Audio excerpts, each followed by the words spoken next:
misericórdia infinita de Jesus aqueça o nosso coração para a mensagem. O benfeitor falou para a gente uma frase, ele falou assim: João, não jogue espinhos na estrada de quem anda descalço, porque você vem atrás. Sabe? Aquelas opiniões ácidas que a gente tem para o outro, aquelas críticas ferrenhas, porque se a pessoa está fazendo o que é certo, ela é falsa. Se está fazendo o que é errado, nunca mudou. Sabe? Nós temos uma visão muito radical do outro, distanciada da proposta de perdão que o Mestre tem nos ensinado. Então, se eu reconheço Jesus como, na expressão bíblica, meu rei, meu salvador, que eu comece a exemplificar aquilo que ele me ensinou. Ele diz assim, de uma forma bem amorosa: se quiseres vir após mim, é opcional, gente. Nenhum de nós que estamos aqui, nem do plano espiritual, nem do plano material, somos obrigados a seguir Jesus. Ele nos propõe: se quiseres me seguir, nega-te mesmo. Sabe? Perde o direito à tua razão. Busque a tua felicidade. Nega-te mesmo. Toma a tua cruz. O que é tomar a cruz? É entender que estamos num plano de prova e expiação e não tem anjo aqui. Não tem nenhum de nós que vai passar ileso das cobranças que o plano de prova e expiação nos exige. Porque a cada passo a gente encontra motivo de recusar a proposta de Jesus. Tomar a cruz é você, mesmo com lágrimas, ou como diz Paulo aos Coríntios, na segunda carta, mesmo com os joelhos crucificados, levanta e serve. É servir ao próximo, é trabalhar pelo bem do próximo. E seguir Jesus é um propósito sincero da tua mudança íntima. Porque tem um conceito do povo israelita que, quando nasce uma criança, eles choram. Porque sabe que a criança vem com um plano de prova e expiação. Não a linguagem, mas ele vem com o plano das lágrimas, que, como a cultura hebraica diz. E quando desencarna alguém, e você sabe que aquela pessoa buscou a sua transformação moral, os hebreus sorriem, cantam e dançam no velório daquela pessoa, porque sabe que a pregação, a prestação de conta dele na espiritualidade vai ser choro. Aí eles criaram uma filosofia: quando tu chegaste, tu choraram e todos sorriam. Viva de modo que quando tu partir, todos chorem e só você sorri. Essa é a proposta do Evangelho. Não é você se incomodar se você está fazendo certo, que o outro não gosta, fulano acha esquisito. Você, uma sexta-feira à noite, como a Luciana falou, está aqui na casa de André Luiz, sabe, para ouvir falar do Evangelho. É estranho, mas é estranho mesmo. Porque muitos de nós, há 5, 10 anos atrás, não pensavam nessa possibilidade. Não pensavam. Hoje nós já pensamos diferente. Quando o Chico chegou, eu comecei com o Chico e vou terminar com o Chico. Ele, quando se propôs a ir a Araxá, que era o aniversário de 10 anos de fundação da casa, e ele pediu uma coisa ao presidente, a diretoria que foi convidar ele, porque ele foi no lançamento, na inauguração da casa. Com 10 anos, eles queriam que o Chico fosse lá fazer uma palestra. E aí o Chico falou assim: eu vou, meu irmão, mas eu queria pedir uma coisa a vocês, para não falar para ninguém que eu vou, porque senão eu atrapalho a vida dos outros, né? Vai muita gente, tá bom? Aí a diretoria: não, é claro, não, bora. Eram 5 diretores, cada um tinha uma esposa. O nome da esposa era Carmen. Pai da esposa. Não era ninguém o nome dela. Aí falou: você não conta para ninguém. Quando o Chico chegou lá, a rua estava tampada de gente. Não tinha como fazer a palestra dentro do centro espírita. Aí alguém tinha um caminhão, levou o caminhão para frente da casa espírita. O Chico teve que subir no caminhão para falar. E o Chico olhou aquela multidão e falou: mas eu não falei. Para você não falar para ninguém. Mas, Chico, mas na cidade ninguém tem nome de ninguém. Aí o Chico olhou e falou assim: eu sei porque porque está todo mundo aqui para assistir a palestra. Aí aquela turma assim, né? Aquela tola. Ele falou que estamos todos com saudade de Jesus. E a nossa saudade do Mestre não é a saudade do Mestre crucificado.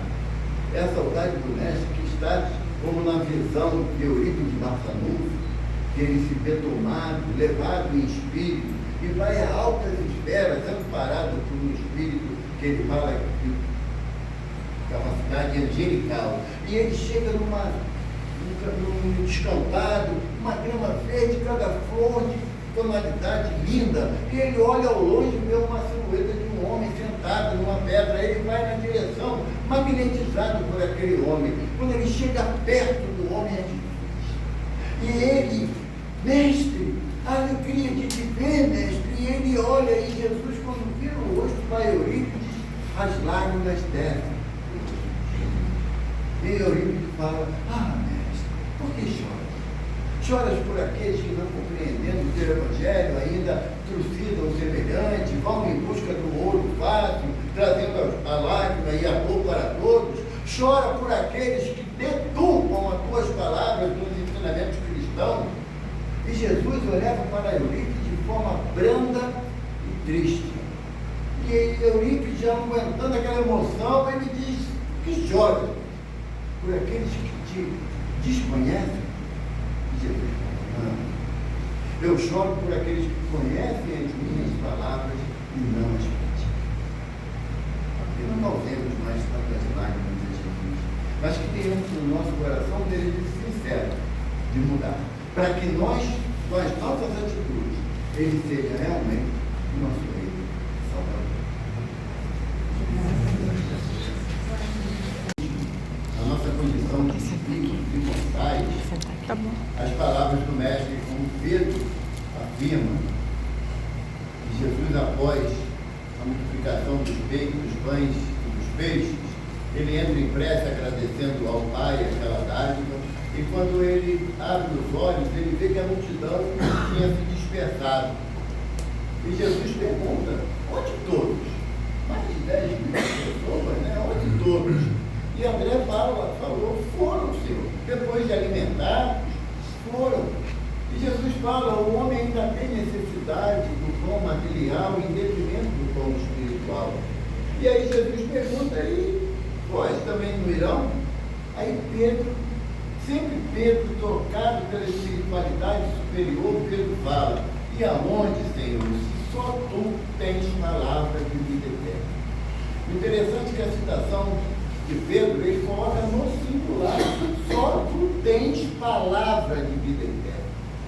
E João, lá na sua segunda epístola, João fala: se todos os feitos e palavras de Jesus fossem anotados, não teria biblioteca na terra que pudesse conter a quantidade de obras que estariam à disposição dos homens. Nós vemos, à luz da doutrina dos Espíritos, o quanto que são trazidas mensagens mais variadas acerca das palavras de Jesus, dos atos de Jesus. Temos inúmeras obras psicografadas, a maioria pela mediunidade abençoada de Francisco Cândido Xavier, que nos relata momentos muito íntimos de Jesus com os apóstolos, estimulando os apóstolos ao estudo e à prática do Evangelho, mostrando aos apóstolos que, embora a oratória seja muito importante, mas quem determina a ação de nossas mãos é o nosso coração. Durante muitos séculos, isso daí é uma afirmação de Emmanuel, faz para Chico, que está naquele livro Instruções Psicofônicas, que são mensagens que foram coletadas pela psicofonia de Chico e anotadas por Arnaldo Rocha. Emmanuel fala para Chico que todos nós que militamos dentro da seara espírita somos intimamente e psicologicamente falando, endividados diante da lei de Deus, endividados diante dos ensinos de Jesus. Porque as correntes filosóficas cristãs do nosso planeta, todos abordam as orientações de Jesus, mas da forma que o espírita recebe é inigualável. É por isso que Raul Pegeiro, palestrante muito conhecido nosso, ele tem uma afirmação que a gente deve ficar sempre com a orelha em pé, que ser espírita não é para quem quer, é para quem aguenta. Porque a espiritualidade não vem massagear ego. Ah, que bom!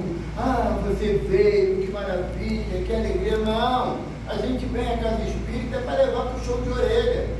Sabe por quê? Porque no amor a gente não vai. A gente sabe disso. Na base do carinho, do acalanto, não vamos. Agora, quando nos é chamada a atenção para as nossas atitudes, ou então na linguajar da garotada, quando o bicho está pegando, aí a gente não esquece. Não esquece, veja isso.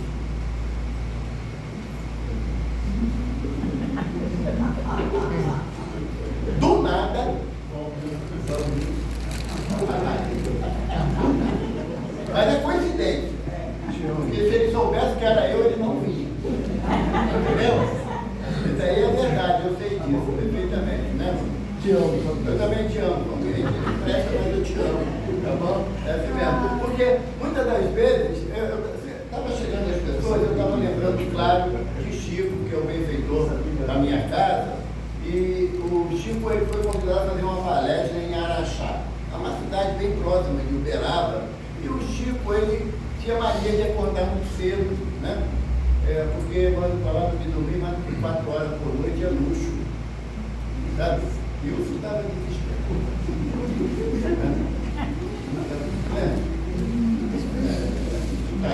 4 horas, assim, parcelada, né? 4 mais 4 mais 4. Aí Chico levantou muito cedo, foi para Araxá, e ele chegando em Araxá, ele foi tomar um café, mas só que ele postava assim por terra, aquele pé sujo, sabe? Aquele cafezinho no copo de cevada, é assim que ele gostava. E ele está lá tomando o cafezinho dele, passa uma senhora de centro espírita que ia fazer a palestra, e fala assim: Chico, dentro de um bar, Chico, você não sabe o que é um bar? Eu gostei, minha filha, é um bar, quando entra um cristão, vira um lar. Olha a pureza da interpretação.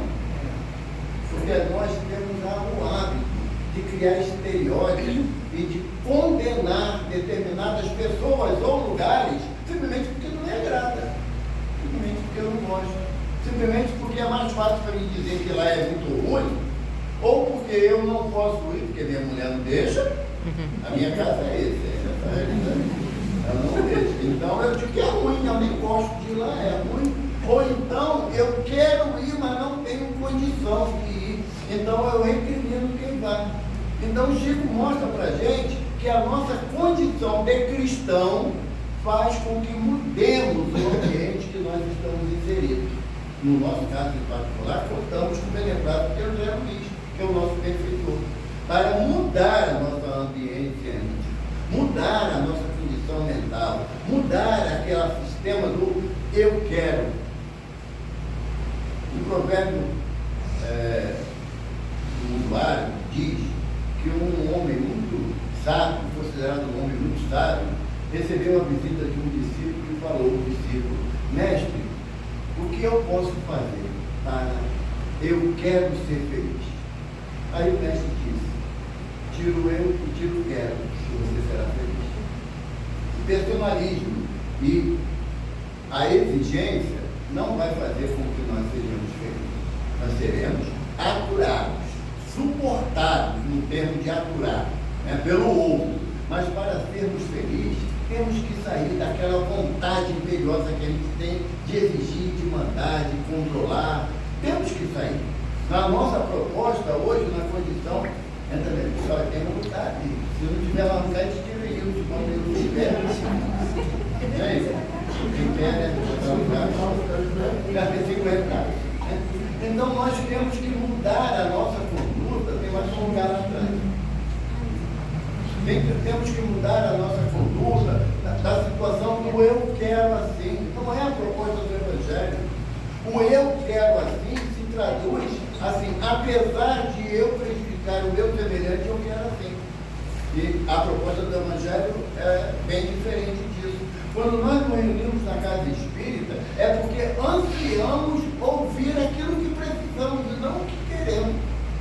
E quando você quer ouvir o que precisa, eu aconselho buscar Emmanuel, porque ele não vai massagear a ego de ninguém. Emmanuel, tem até um livrinho muito bom, que Emmanuel, não sei se você conhece, Luciana, Paulo. Tu abre, leva uma paulada, abre, leva outra paulada. Fica dono, abre outra paulada. Por quê? Porque Emmanuel não veio aqui para poder passar. Hoje não vai fazer, não. Ele veio para dizer assim, está errado, tem que fazer assim. E como eu, graças a Deus, estou me afastando, Solange, da ideia de egoísmo, eu apanhei 3 semanas seguidas com esse texto. E como eu amo vocês, eu vou dividir a paulada com todo mundo. Mas vamos sair daqui com dor de cabeça, sabe? Sem saber para que lado vai, o texto fez efeito. Porque quem vem à casa espírita para ouvir o que quer, está no lugar errado. A casa espírita existe para nos esclarecer. Porque Jesus é quem fala. Esclareça-te com a verdade que ela te libertará. E alguém, não tem autor desse complemento, que fala, Jesus diz, esclareça com a verdade que ela te libertará das sombras da ignorância. Das sombras da ignorância. Hoje, nos dias de hoje, quando nós vemos alguns irmãos radicalizando na sua opinião, nós percebemos o quanto que ele se ensobreia por distanciar da verdade que o Mestre nos trouxe. E na noite de hoje, o tema que eu escolhi, eu vou confessar, sabe, Gilson, eu não escolhi esse tema, porque eu não ia apanhar dele por opção. Não ia. Eu procurando um tema assim, para trazer aqui de Calossi, aí, do nada, que o Espírito acredita do nada, sabe? Do nada, eu não sei onde achou isso na obra de Kardec, sabe? Porque Kardec diz que um dos atributos de Deus é a onisciência, ou seja, Deus tudo sabe. Se ele tudo sabe, o do nada não existe. Sabe? Por acaso, também não há essa possibilidade. Então, eu participando de um estudo lá na casa, e aí alguém, inadvertidamente, abre nessa lição 85 do livro Caminho, Verdade e Vida. E lógico, eu vou ler um pedaço para vocês, para a gente conversar. Esse trecho está anotado no Evangelho de João, capítulo 18, versículo 14, 34. Respondeu-lhe Jesus: dizes isso de ti mesmo ou foram os outros que tu disseram de mim? No 33, Pilatos pergunta: és tu rei dos judeus? E Jesus responde com essa outra pergunta. Jesus tinha esse hábito, a pessoa fazia uma pergunta a ele devolvia a pergunta para a pessoa raciocinar sobre a pergunta que fez. Ela não tem nada, porque é muito difícil conversar com Jesus, porque ele nunca falava bem, nunca falava. O sacerdote chegou para ele e falou assim: mestre, o que devo fazer para conquistar a vida eterna? O que está escrito na lei? Como leis? Você sabe? Amarás a Deus sobre todas as coisas, em todo o meu entendimento, todo o meu coração e toda a minha alma. E ao próximo como a ti mesmo. Fazia isso e alcançava. Quer dizer, a gente sabe a resposta do Evangelho, a gente não quer pensar nela. Porque, como dizia um amigo meu, já no plano espiritual, pensar dói. É por isso que muitas das vezes a gente pega uma temática que está envolta na sociedade e vai igual o boi de canga. Sabe o que é boi de canga? É aquele boi que você bota aquela travessa de madeira e são duas parelhas de boi, né? Então eles têm que ir para o caminho que está à frente, ele não tem como virar, como mudar a rota dele. E quando a gente segue o outro sem saber o fundamento daquilo que o outro está me falando, em qualquer aspecto, nós somos iguais, boi de canga. E aí, Emmanuel começa assim: a pergunta do Cristo a Pilatos tem significação mais extensiva. Compreendemos-la aplicada às nossas experiências religiosas. Olha só, é encrenca, porque a gente já sabe aqui que é reencarnacionista, né? Não é a primeira existência de ninguém aqui na Terra, não, tá bom? Nós já viemos de longa trajetória. Paulo de Tarso falou isso para a gente há 2000 anos atrás, na carta dos Hebreus, quando ele afirma: nós somos estrangeiros nessa terra. Evidentemente que algumas correntes filosóficas cristãs colocam essa afirmação de Paulo na condição de que, como eu não faço parte do mundo, eu sou estrangeiro nesse mundo. Não foi isso que Paulo quis dizer, não. Ele quis dizer que o nosso passaporte espiritual já está todo carimbado de viagens por planetas variados. Porque, afinal de contas, desde quando a gente está ouvindo o Evangelho de Jesus, aproximadamente? Isso daí é a conta do preguiçoso. 4,6 bilhões de anos, nós já temos conhecimento do Evangelho de Jesus. É que a gente continua negando. Porque é mais fácil falar que é 2001 ano ontem. 2001 é ontem. Ontem de tarde ainda. Porque é 4,6 bilhões de anos é ano passado. Aí já é um tempo bastante considerável. Então não dá para dizer que eu não sei do Evangelho. Sabe por que não dá para dizer isso? Porque quando a gente ouve alguma afirmação do Evangelho, a gente não considera estranho, coisa esquisita que esse livro fala. Não, no íntimo da gente, a gente já tem um entendimento. Pergunta 621 do Livro dos Espíritos. Não é prova, não. Ele tem direito à consulta, você é Deus.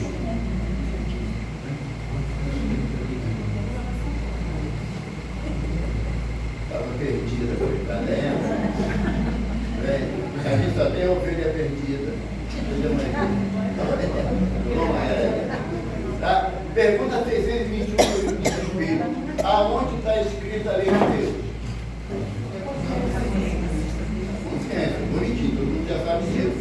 Na pergunta 622, Kardec pergunta se Deus tem enviado os missionários para nos lembrar da sua lei. E os Espíritos dizem que sim, que periodicamente chegam à Terra emissários de Deus que fazem com que rememoremos essa orientação. Aí na 622A, Kardec pergunta, então por que continuam vindo missionários? A resposta é estarrecedora, porque o homem esquecera e desprezara a lei de Deus. Esquecera e desprezara. Ou seja, colocamos num lado como se fosse algo sem nenhuma importância, quando na verdade nós sabemos que só seremos felizes praticando a lei de Deus na sua integralidade.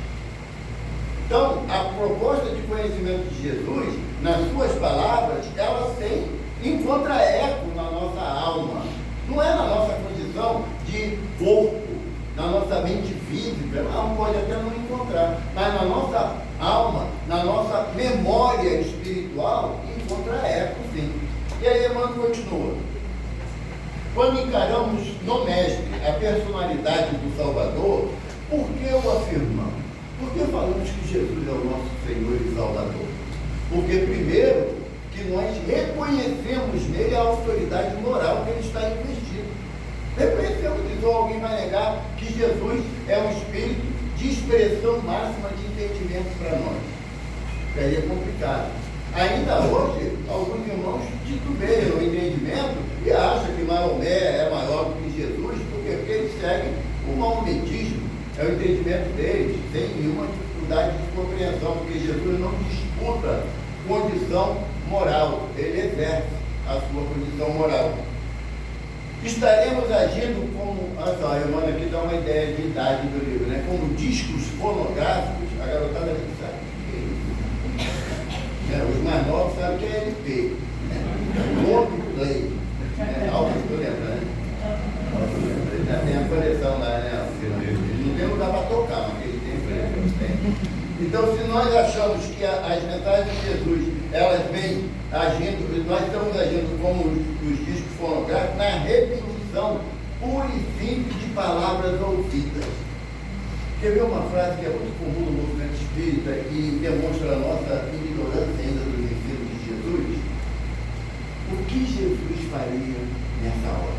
Quando você está numa dúvida, né? Aí alguns de nós formulam essa pergunta, é a clara demonstração que eu não presto atenção naquilo que Jesus falou. Ou seja, que eu não conheço o Evangelho.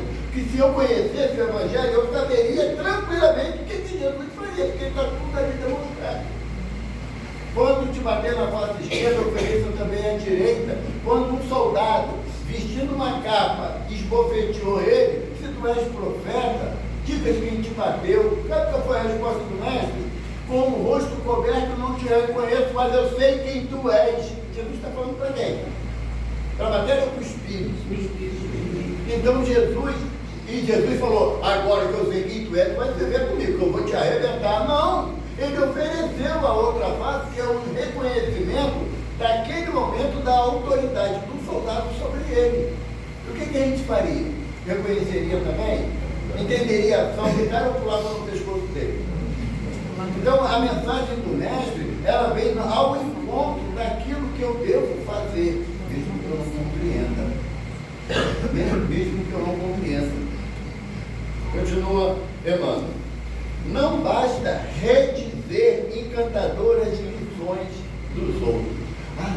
Porque André Luiz fala, né? No último parágrafo do primeiro capítulo do livro Nosso Lar, que todo mundo aqui já leu, já estudou, sabe de cor. No último capítulo, no primeiro capítulo, último parágrafo. Abandone a ilusão antes que a verdade te surpreenda.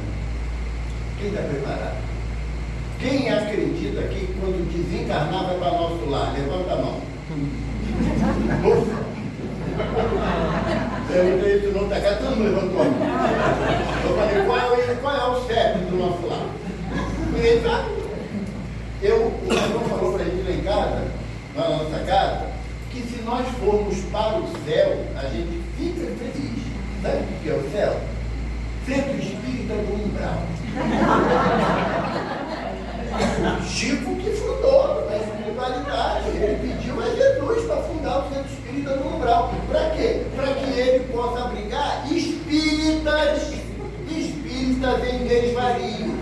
Ou seja, retorna à espiritualidade, que nem a Beatriz, passou a existência toda numa casa espírita. Não vou mudar. Quem manda na minha vida sou eu. Síndrome da Gabriela, né? Nasci assim, cresci assim, vou morrer assim, vou voltar para o umbral assim. Porque é inevitável, quando você não muda a sua conduta, a possibilidade de você retornar a um ambiente não agradável é muito grande. É muito grande. Então todos nós estamos nessa condição que Emmanuel fala, que a gente ainda não aprendeu que não é eu seguindo o outro que vai dar certo na minha existência. Por mais que eu tenha carinho pela Luciana, mas é um espírito em prova de expiação também. E tenho certeza, vai errar. E nesse erro dela, ela vai contar com a misericórdia de todos nós em compreender que ela vai errar. Porque eu aceito o erro meu, justificando a minha dificuldade do entendimento da aplicação do Evangelho. Mas o erro do outro não. Pelo amor de Deus, pô. Ele está aqui cantando para a gente já tem uns 300 anos, faz isso de errado. Por que não? Aonde tem a plaquinha dizendo ali que ele é espírito perfeito? Porque espírito perfeito é um Cristo, é um espírito que chegou ao grau de perfeição possível para o espírito criado, simples e ignorante, à imagem de Deus. A perfeição é relativa. Ela não cabe. Eu falo isso até com uma certa tristeza no coração. No plano de prova e expiação não tem espírito perfeito, gente. Não tem espírito superior no plano de prova e expiação. No plano de prova e expiação, vocês vão ter que encontrar com evaldos por aí, sinto muito, cada um tem, recebe o que merece. É uma opção. Mas não dá para esperar do teu marido, da tua esposa, dos teus filhos, atitudes perfeitas. Não dá. Por isso que na nossa dificuldade a gente tem que sentar, porque se eu considero Jesus rei, eu estou dizendo que todas as palavras e as ações dele são justas para mim. E olha que a gente às vezes troca direito com uma facilidade danada. Uma facilidade danada. Seja um artista, um político, um filósofo, não importa, a gente troca de titularidade do guia e modelo da humanidade, que é Jesus, com muita facilidade. E quando a gente encontra desafetos da nossa percepção, a gente entra em choque, a gente entra no enfrentamento. E a gente esquece que Jesus, no momento que ele foi preso, amarrado pelos soldados romanos, Pedro tira a espada e fere a orelha de Malco, que era o centurião romano. Fere a orelha de Malco, pelo amor de Deus, não cortou, não decepou, não. Está lá escrito lá, pega a Bíblia de Jerusalém, está escrito lá, feriu a orelha de Malco, que prontamente foi restabelecida pelo amor de Jesus, e aí ele falou: Pedro, embainha com a espada, porque quem com a espada fere, com a espada será ferido. Quando eu uso a minha língua como espada ferina para humilhar o outro, não pense que castigo, não esqueça que castigo vem não, é via WhatsApp. É mais rápido. Tu faz de manhã, antes do almoço já chega a cacetada para você. Por quê? Porque você vai usar a língua como espada, vai usar o olhar como espada, criticando a atitude do outro. No entanto, a gente esquece do evangelho que Jesus fala: se teu olho é bom, todo o teu corpo é luz. Olha a nossa responsabilidade pelos dizeres do evangelho, porque isso que eu estou falando aqui a gente conhece, não tem novidade nenhuma. Chegavam perto de Chico e falavam assim: e aí, Chico, qual a novidade? Não sabe? Não, Chico, o que foi? Ah, meu filho, você não sabe? Chico, não sei, conta, Chico, estou já ansioso. O evangelho de Jesus, porque para espíritos recalcitrantes no erro, o evangelho é a única novidade que nos interessa, sem fanatismo. Sem fanatismo, porque o fanatismo cria divisões, cria separações. Aquele que pensa como eu é bom, aquele que pensa contra mim é mau. Não sei onde se baseia. Evangelho de Lucas, de Marcos, capítulo 9, acho que é versículo 3, mas lê o capítulo todo que acha, é pequeno. Jesus está sentado conversando com os discípulos e vem Pedro e Tiago e fala: Senhor, encontramos um homem que expulsava demônios e curava paralíticos em teu nome. E Jesus perguntou, já sabendo do desfecho da história, né? O que fizeste? Repreendemos, pois não anda conosco. Aí Jesus falou: fizeste mal, que quem não é contra mim é por mim. Você passa lá no centro de Maricá, vê um irmão lá conversando com alguém, com a Bíblia embaixo do braço, chama de fanático. Mas ele não tem medo de expor o seu entendimento do Evangelho de Jesus. Você passa lá na beira lá da praia, tá, e vê um irmão lá com roupa branca, turbante, colar, fazendo lá o ritual religioso dele, e você acha que é um absurdo, que ele não entende nada, e você também não. Está julgando? O Evangelho manda você não julgar, porque na mesma medida que julgar o semelhante não será julgado. Então, aonde está a oportunidade do nosso aprendizado do Evangelho? No nosso dia a dia. Eu costumo dizer, e eu frequento casa espírita desde o tempo que eu tinha cabelo preto, sabe? Isso nem mancava. Eu corria pela rua aqui em Maricá, mas beleza. Desde essa época, eu sempre presenciei excelentes espíritas dentro da casa espírita. Lá fora era pior do que o sadismo. Mas aqui dentro era amorosidade. Vou dar um passo na lei. Sabe? Escrevi o livro todo. Lá fora dentro, quando a bolsa está pesada. Jamais Júlio. Carregar a bolsa para tu. Aqui dentro é uma maravilha para ser espírita, mas nós não vivemos, não moramos aqui dentro. Eu moro com a Ivana, lá em Jacarepaguá. É se mandar. Eu não sou louco de discutir com ela. Não sou louco. Mas é lá na minha casa que eu tenho que aplicar o Evangelho no meu dia a dia. Eu tenho 4 filhas e 1 enteado. 5. Temos 7 netos. As filhas é uma maravilha, o problema são os genros. Né? Mas aonde que eu tenho que aplicar o Evangelho? Com eles. Entendendo a dificuldade deles de me entender, não é exigindo que eles me entendam. Porque diz o Evangelho que aquele que tem, dá ao que não tem. Olha que maravilha, se eu já tenho entendimento do Evangelho, a ponto de vir à frente da tribuna para falar, eu tenho que aplicar com minhas filhas, meus genros, meus sobrinhos, meus cunhados.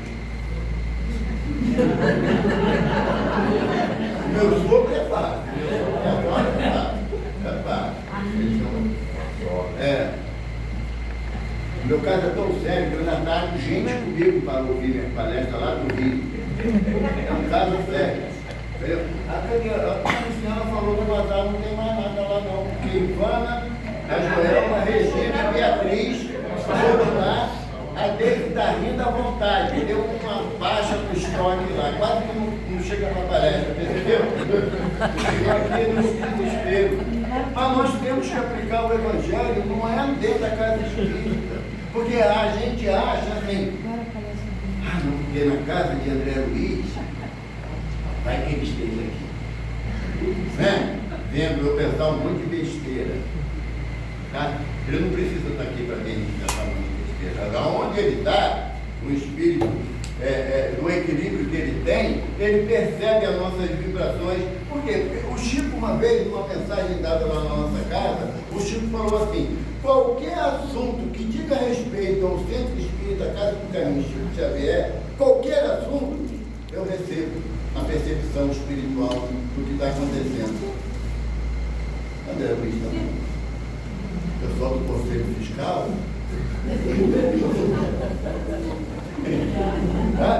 Pessoal do Conselho Fiscal. Só bota traíra no Conselho Fiscal. É corrida mesmo. Porque nós queremos viver de aparência, cara. E a doutrina espírita não propõe isso para a gente. A doutrina espírita nos propõe uma verdadeira condição de entendimento daquilo que o Evangelho propõe. Sabe? A gente viver de aparência, a gente já percebeu que não dá certo. Porque nós não vamos transmitir sinceridade nos nossos atos. Emmanuel fala assim mais adiante para a gente. Jesus não é um símbolo legendário, é um mestre vivo. Porque todas as vezes que a gente quer falar de Jesus, quer ser reportado 2000 anos atrás, quando ele esteve fisicamente com a gente. Jesus é atual, é hoje, é presente na nossa jornada. É quando eu vejo um irmão numa dificuldade qualquer e eu estendo a mão, Jesus falou, tive sede, me deste de beber, tive fome, me deste de comer, estava nu, me vestiste, tive preso, foste me ver, doente, me visitaste. Quando é que eu fiz isso tudo, mestre? Quando eu fizer que é o mais pequenino. Não adianta a gente querer pensar em fazer grandes tarefas dentro da doutrina espírita que não vai dar certo, a gente não tem capacidade para isso. Lembra a parábola dos talentos? Um homem indo viajar, chamou os 3 servos, a um deu 5 talentos, a outro deu 2 e a outro deu 1. Cada um segundo a sua capacidade. O que Jesus está falando para a gente nessa parábola? Jesus não vai pedir o Evaldo para fundar uma casa espírita, que ele não tem capacidade para isso. Mas ele vai propor o Evaldo vivenciar o Evangelho que o Evaldo estuda. Porque não adianta eu falar para vocês aqui o Evangelho e lá fora eu agir completamente avesso ao Evangelho. E o espírita, ele tem a responsabilidade de reproduzir na sua vida aquilo que o Evangelho propõe. Porque Paulo de Tarso fala para nós que nós devemos ser cartas vivas do Evangelho. O que é carta viva do Evangelho? As suas atitudes, as nossas atitudes, refletir aquilo que o Evangelho nos propõe. O Chico psicografou, através de Emmanuel, 5 romances. O último romance foi Renúncia. Quando ele terminou o último romance, é uma história linda, os ensinamentos absurdos de compenetração da nossa responsabilidade diante do Evangelho. Emmanuel vira para ele e fala assim: Chico, agora chegou a hora de você ensinar o Evangelho.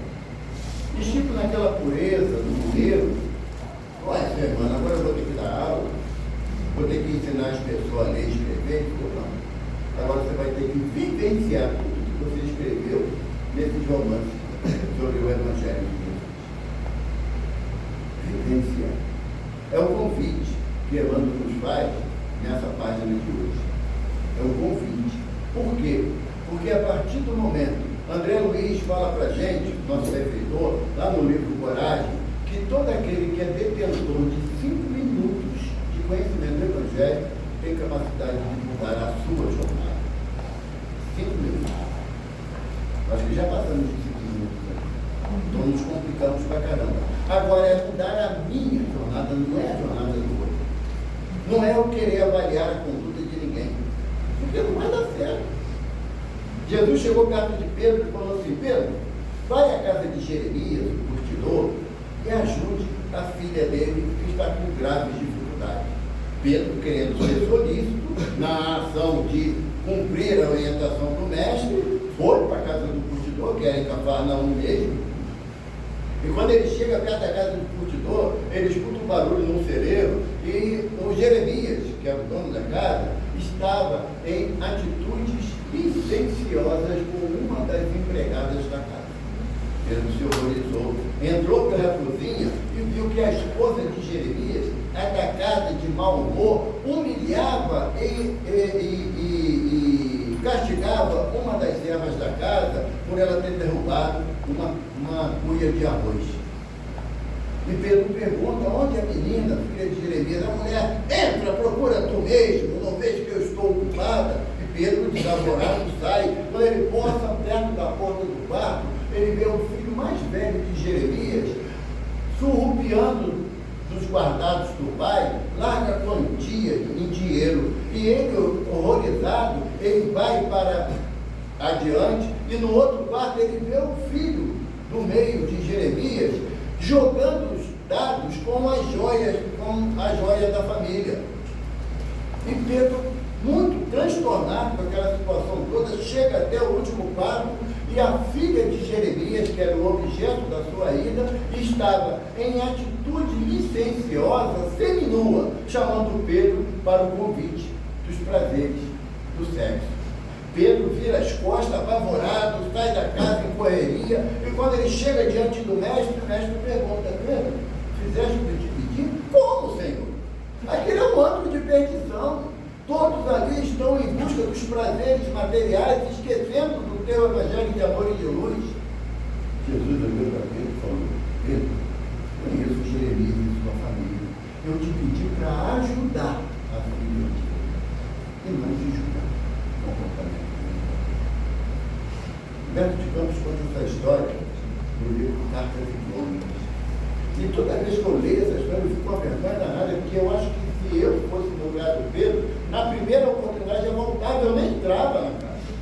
Porque nós temos uma noção de pureza moral enorme quando é o outro. Quando é o outro. E quando é a gente, sabe o que o Espírita fala? Eu estou na matéria, eu sou carne. Afinal de contas, o Espírito é forte, mas a carne é mentira. Não é esse o sentido que Jesus faz essa afirmação. Jesus faz essa afirmação no objetivo de que, a partir do momento que você propõe a reencarnação para uma nova jornada, você sabe que enfrentará dificuldades no mundo físico. Questão 132 do Livro dos Espíritos. O objetivo da encarnação: para uns missão, para outros prova. A não aceitação das provas transforma a existência em expiação, porque enfrentará as vicissitudes da vida física. Então nós teremos a busca insaciável pelo prazer do corpo, sem dúvida. Agora, se eu não consigo manter o meu trajeto, o meu objetivo nessa existência, não posso botar a culpa no corpo. Eu terei que assumir a responsabilidade que, apesar de eu reencarnar com o objetivo do aprimoramento moral, eu ainda não consigo fazer valer a minha vontade em relação àquilo que eu estou convivendo no plano material. Pergunta, se eu não me engano, é 750, eu não tenho certeza. Mas Kardec pergunta aos benfeitores: por que motivo Deus colocou o prazer nos gostos da vida material? Qual o motivo? Governar 95 graus. Você passa no centro de Maricá, o cara está com um chope estupidamente gelado. Só que você vem com calor. Está calor. E você sabe da possibilidade de você trabalhar no passe. Vem? Pense em Jesus, cara. Desmaia com passe. O que você faz? Cede aos prazeres da matéria ou a tua responsabilidade é maior e você fala, pior quando eu voltar vai estar muito chato.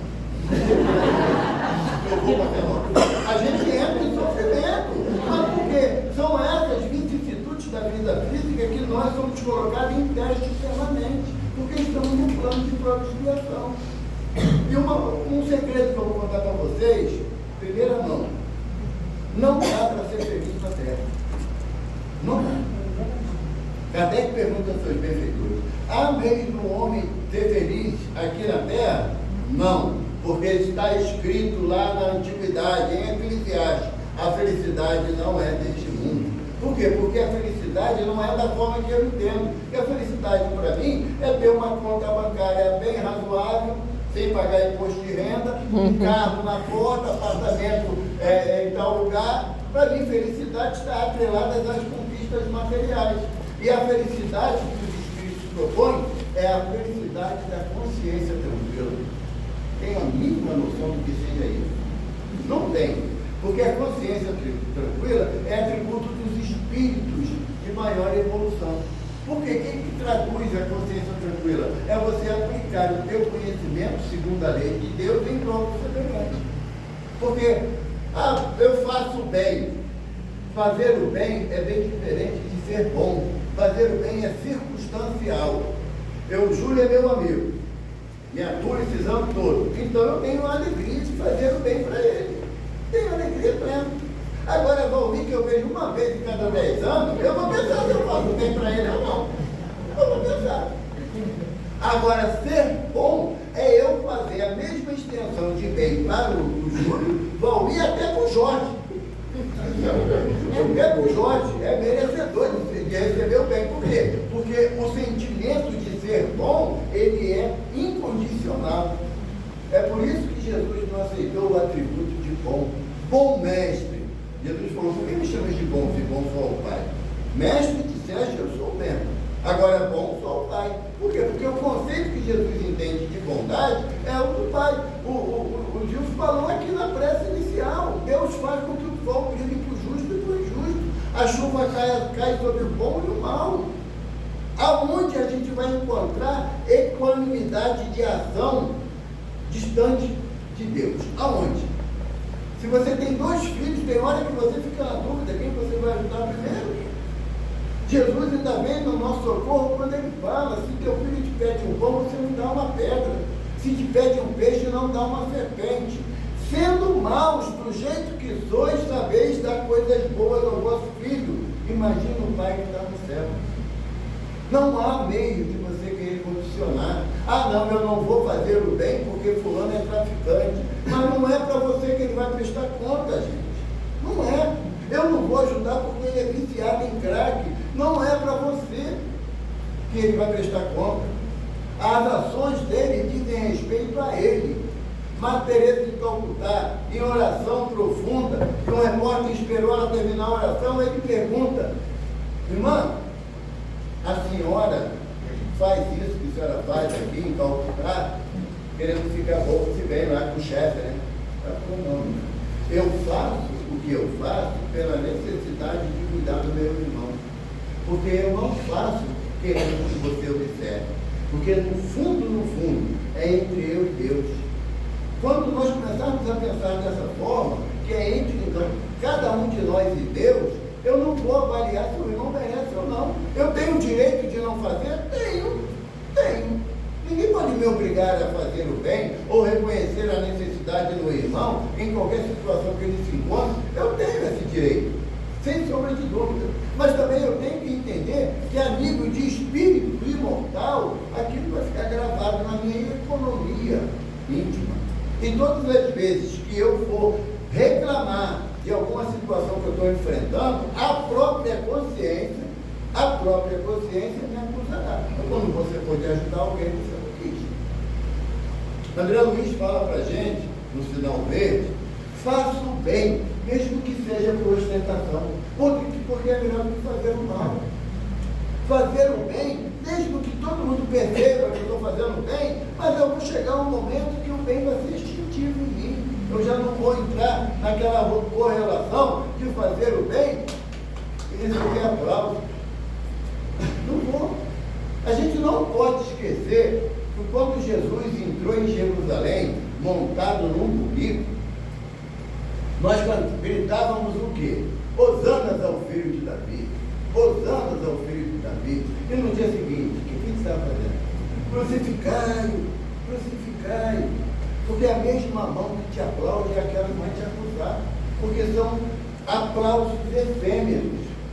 Eu trocaria todas as felicitações que eu recebo quando eu termino uma palestra dele. Eu trocaria pelo meu mentor falar para mim assim: deu uma guerra hoje. É que sim, é nome que não acerta. Sabe? Por quê? Porque aqueles que nos acompanham, como fala Paulo, e nós somos acompanhados por uma nuvem de testemunha. Eu já falei isso aqui uma vez. A nuvem de testemunha que Paulo fala não diz se ela é branquinha, cheia de pontinhos brilhantes, ou aquela da família Adams. Lembra? Cheia de raios e trovão. Paulo não diz. Por quê? Porque quem vai determinar isso é o meu pensamento, o meu sentimento. No ditado popular que fala: diga-me com quem andas, que eu direi. Doutor Bezerra complicou a vida da gente, porque ele mudou esse pensamento. Doutor Bezerra falou: diga-me o que pensas, que eu direi com quem tu andas. E eu divido sem crer com você, que depois, professor, eu tenho que tomar conta do danado do meu pensamento, que tem hora de cada coisa. Deus me defenda. Sabe? Porque nós ainda não estamos na margem de pensamento de elevação moral. Não tem. Emmanuel fala numa mensagem, no Vinha de Luz, que ele fala que para o santo, o pensamento que domina é a prática do bem. Como para o criminoso, o pensamento que lhe domina é a ação criminosa. Vai depender só de faixa de pensamento. Só de faixa de pensamento. Então eu proponho a vocês que a partir de hoje, para que é 11 horas? Eu não posso brincar aqui, senão a Luciana leva para o coração. Eu fui brincar assim, outra vez ela me deu um seminário de 4 horas aí. Tira isso, tira essa brincadeira. É até 9 horas só, gente. Bom, então, a proposta da gente tem que ser uma reformulação de dentro para fora. Não adianta querer jogar para a plateia, sabe? Fazer bonito, achando que a espiritualidade não vai perceber a nossa intenção. Jesus fala que teu falar seja assim, sim, não. O que passar disso é obra do inimigo. Quem é o maior inimigo de mim mesmo? Eu. Calil Gibran Khalil, o poeta libanês, muito conhecido, desencarnou já há algum tempo, ele falava assim: o divino mandou amar os nossos inimigos. Obedeci, comecei a me amar. Porque não há inimigo maior da minha felicidade do que eu mesmo. Não há. Eu proponho até a vocês uma prática para começar amanhã de manhã. Quando acordar, tu chega diante do espelho, lá no banheiro, antes de fazer a tua higiene, e você olhando o seu reflexo no espelho, você fala assim: Evaldo, tu quer ser feliz ou quer ter razão? As duas coisas é impossível. Impossível. Não, mas quem é casado? Tá demorando. Tá demorando. Faz parte. Por quê? Porque não dá, porque quando você quer ser feliz, você tem que abrir mão da sua opinião. Olha a encrenca. Sabe? Quer ver uma coisa que irrita a mulher? Não, você está certa. Mas eu sei que eu estou certa. Sabe? Não é uma coisa para poder harmonizar, aumenta a encrenca da gente. Então, a proposta é o que você quer nessa existência em termos de futuro, porque eu tenho que lembrar isso, eu vou levar todo mundo aqui vai morrer, gente. Não tem para onde fugir. Eu não acredito na vida espiritual, vai ter graves motivos para acreditar, porque tu vai morrer. Não tem para onde fugir. Agora, se vai levar, eu, no meu caso, espero no mínimo mais uns 30 anos. O problema de quem vai me durar. Está nem aí, está nem aí. Eu já falei para ele, não estou preocupado com isso não. Quem é que vai me levar? Igual o padre Fábio de Melo, né? Bota o padre Fábio de Melo no sol. Agora lembra de tirar o padre Fábio de Melo no sol. Então eu estou na mesma caminho. Não é à toa que eu tenho fã de filha, de neto, espero ter bisneto, alguém vai ter que me aturar. Mas a necessidade, gente, é da minha mudança, ela é única e intransferível. Eu não posso pedir a ninguém que lute por mim. Eu não posso. Se eu ainda não reconheço Jesus como o rei, no sentido de que, do aspecto moral, não o rei temporal que a vida material oferece. Se tiver dúvida quanto à realeza, lê lá, no capítulo 5 do Evangelho segundo o Espiritismo, a verdadeira realeza. Não é esse tipo de realeza. Um amigo meu, Felipe, né? Se ele for ver a palestra, ele vai rir. Ele tem um porte de um lorde inglês mesmo. Tem. O bicho é possudo. Só que eu falo que ele é falido. Nasceu no Brasil, irmão. É professor, vai ser lorde quando? Nunca. Entende? Mas só que eu não posso mais me enganar achando que eu sou o melhor, porque eu não sou. Eu tenho consciência disso. Se eu entendo que Jesus é meu guia e modelo, eu tenho que lembrar que ele não tinha uma pedra onde repousar na sua cabeça. Que ele foi preso, julgado e condenado sem nenhum tipo de apelação ou de defesa. Que ele foi morto na cruz do lado de 2 ladrões. E eu acho que os ladrões são os outros. Eu não roubo o sonho de ninguém, eu não roubo a esperança de ninguém, não roubo a paciência de ninguém. O que me diferencia de um ladrão a mão armada? Nada. Agora, se eu acho que o ladrão de mão armada, ele tem que morrer, tem que ter a pena de morte, então eu estou me matando moralmente. Porque o suicídio físico é um crime. É uma responsabilidade muito grave, mas o suicídio moral é mais opcional ainda, e aí a encrenca pega. A encrenca é muito grande para a gente. Agora, a minha proposta, à luz do Evangelho, é ter Jesus como meu guia e modelo. E ter Jesus como meu guia e modelo é seguir os passos de Jesus.